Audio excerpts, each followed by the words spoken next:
before we start talking about the project, could you tell us more about your company? So let me first start off with the company that is the holding group of Blumberg Grain, which is Blumberg Capital Partners. Blumberg Capital Partners is a company that was started by my father in 1979 after he graduated from Harvard Business School. He actually went down back to Miami, Florida, where I was born and the company is headquartered.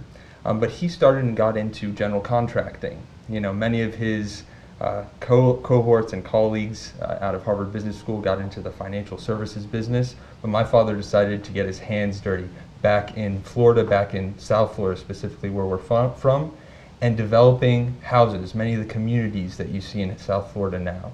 The company very quickly, though, escalated in terms of its breadth of activities and started getting into real estate investment. Real estate investment primarily along the Class A commercial office space.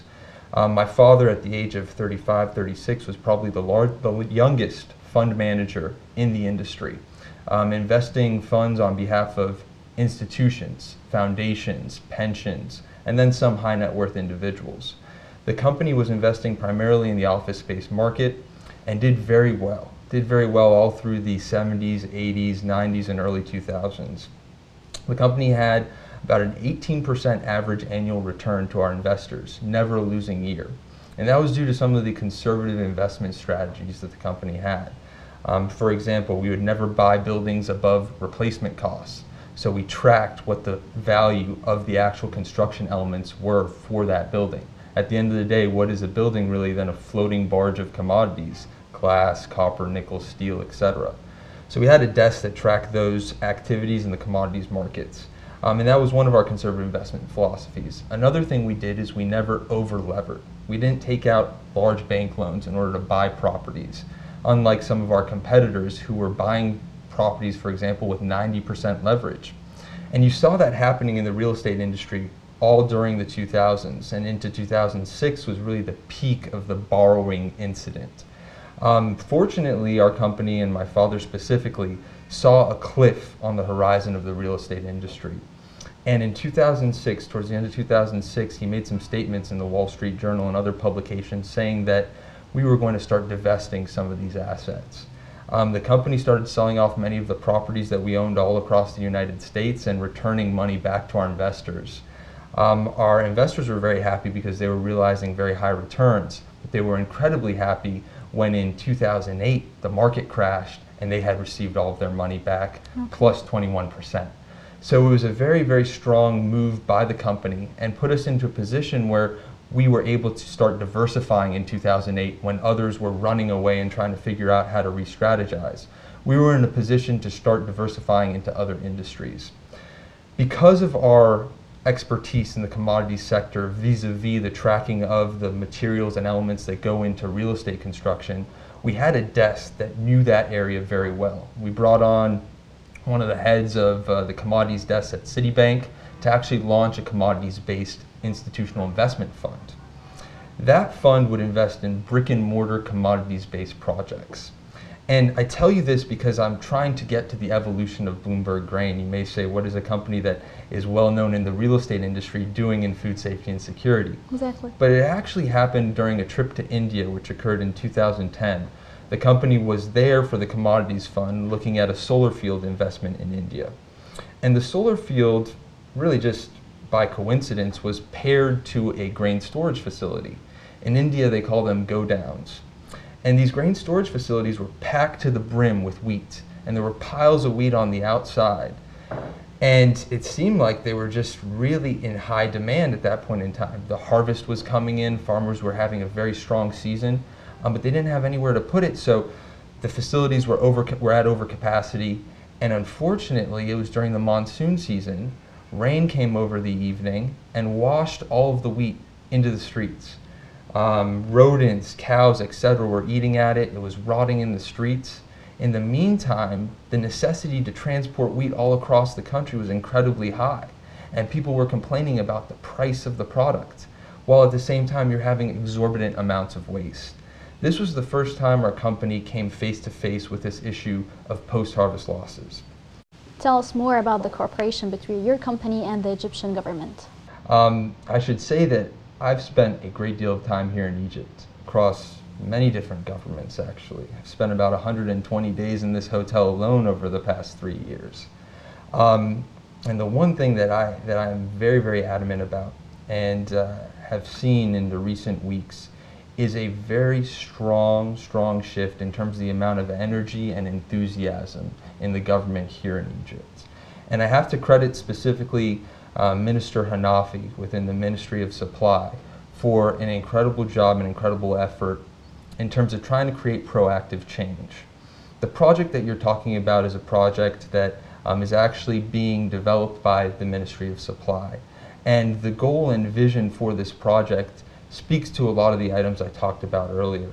It speaks to reducing post-harvest losses. It speaks to improving the amount of markets available to farmers and the amount of markets available to consumers. It speaks to stabilizing prices. It speaks really to improving agricultural logistics all across the country. And the goal of these projects is to achieve those goals, but to achieve them very rapidly.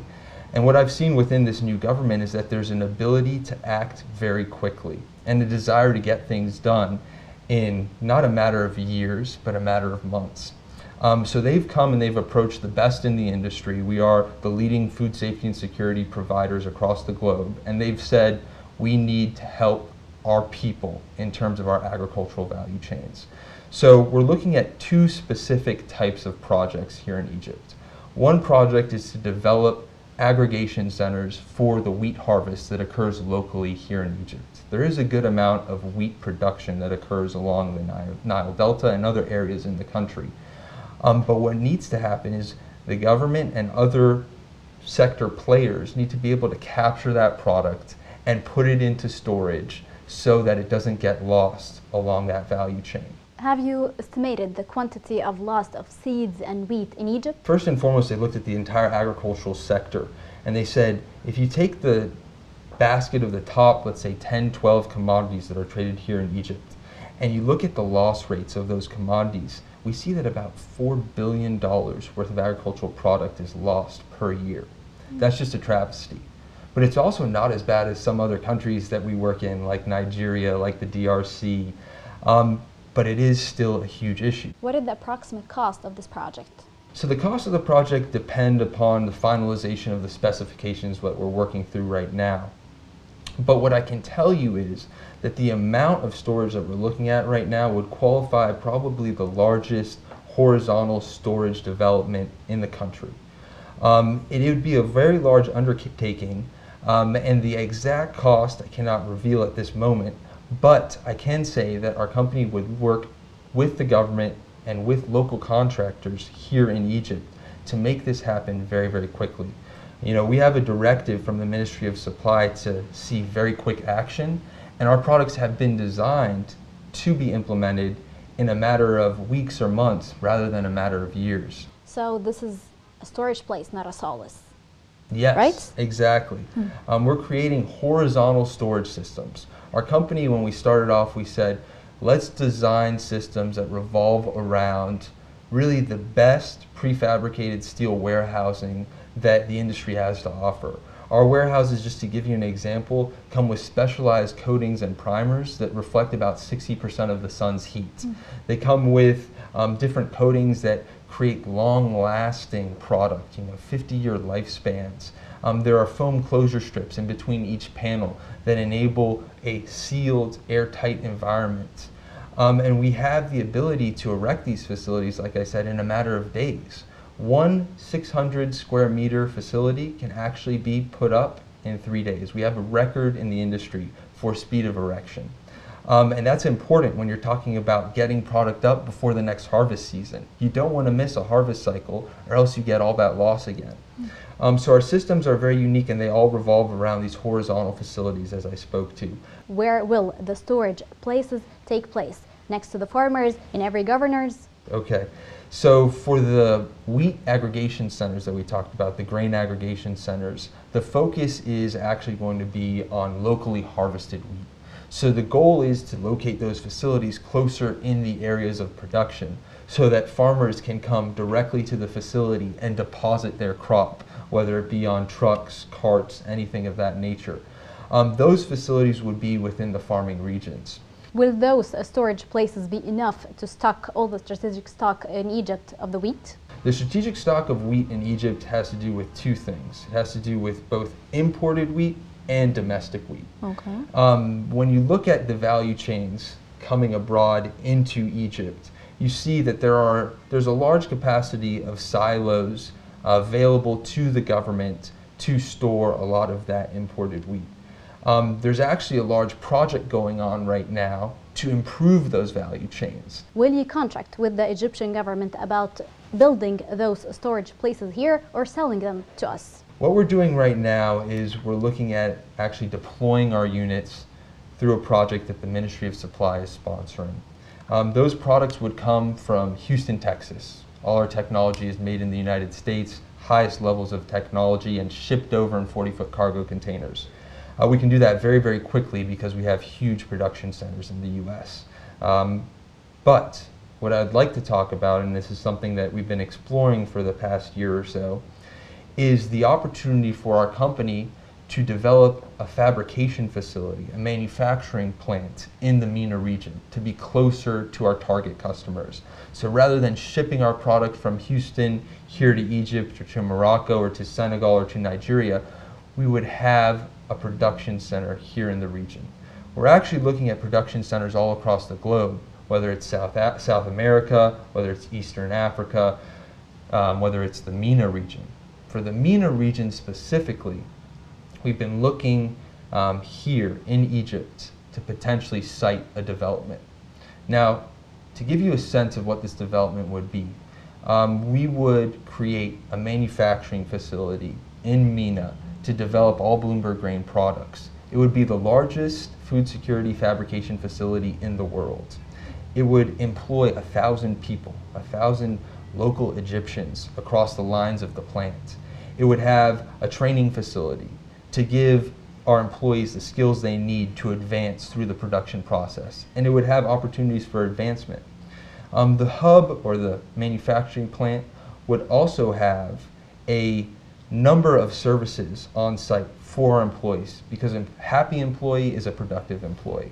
We look to spend significant resources when it comes to training, but also to give very competitive wages. What are the global standards for wheat storage places? In my travels across the globe, looking at different systems, I've seen that the standards for storage are diverse and unfortunately many times insufficient. What we do as a company is we say we want to work above the best standards in the industry. We want to be the standard bearer, the standard benchmark. And what we've done is we've looked at all facilities that are available and looked at some of the facilities here in Egypt. And what you see most of the time, unfortunately, is you see systems and warehouses that are not developed with agricultural preservation in mind. So when you're talking about agricultural preservation, you have to think about a few factors to mitigate. You have to think about mitigating the factor of intrusion of pests. And pests could be anything from birds, insects, rodents, but even thieves. So you have to have the proper sealing and the proper security systems, which our systems come equipped with. The second thing you're looking at is you're looking at temperature and humidity. Those are other things that affect the maturation of agricultural product. What are the facilities the investor need to put more money in the Egyptian market? Certainly. And I can speak to this because I've had a number of experiences in a number of different countries. And I've seen the good and the bad. But I think first and foremost, an investor who's looking to deploy resources in country wants to have faith that there is a stability of government. They want to have faith that contracts are not going to be reneged on, that there is going to be a long-term sustainable view in country. So that's the first thing.